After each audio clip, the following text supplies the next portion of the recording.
Hey Ghost Hunters, I've made a lot of silly mistakes in my 700 plus games of Phasmo, and as much as I'd like to blame unlucky ghost wandering, glitches, and bugs, most of the time if I die, it's because I set myself up for failure. I'm hoping this video will let you learn from my errors, so let's grab our ghost journals and annotate 5 silly ways I tend to get myself killed in Phasmophobia.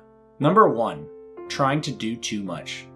Far too often I find myself biting off more than I can chew. I'll trigger a cursed hunt where I'm trying to capture the ghost photo, judge the ghost's speed and blinking while I lap it around a candle that I'm trying to get it to blow out. Now this is something you may have seen some of the real gamers pull off, but often you and I will get so caught up in juggling all of our objectives at one time that we forget about our own safety.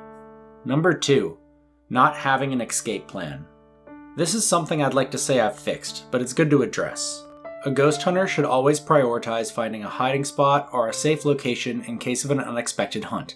Preferably one that breaks line of sight right before you duck in. If you have this escape route ready, you don't even really need a smudge stick if you're quick to react. But if you forget to make a plan, you may find yourself trying to loop a revenant around a dining table. And there's only one way that can end. Number 3. Not reading the room.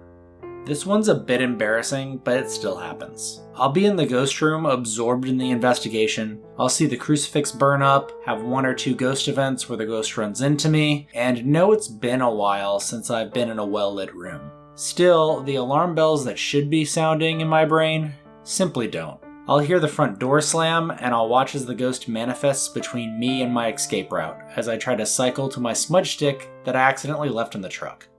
Number 4. Improper smudge technique.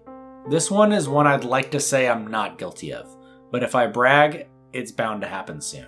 I've noticed a misconception among players that in order to blind an attacking ghost, somebody has to throw a lit smudge stick at it. I don't have time to go in depth about how the smudge stick game mechanics work, but throwing your smudge stick can actually get you killed if you're not lucky. The best method I found is actually to light your smudge stick and keep it in your hands as you run past the ghost to your hiding spot. This ensures the smudge does blind the ghost, and I've never been killed when I do this properly.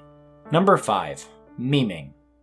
Okay, this last one's almost by design. I'm a content creator, so sometimes I have to do things outside the normal scope of the game in order to get noticed. Also, it's fun. I mean, who else wouldn't get a thrill of playing tarot card roulette around a campfire, or running into a dark house with no sanity, smudge stick, or flashlight? These things are reckless, but they break up the monotony that can become tiresome after more troubling matches. I just need to remember, while playing this way, it usually leads to a grim outcome.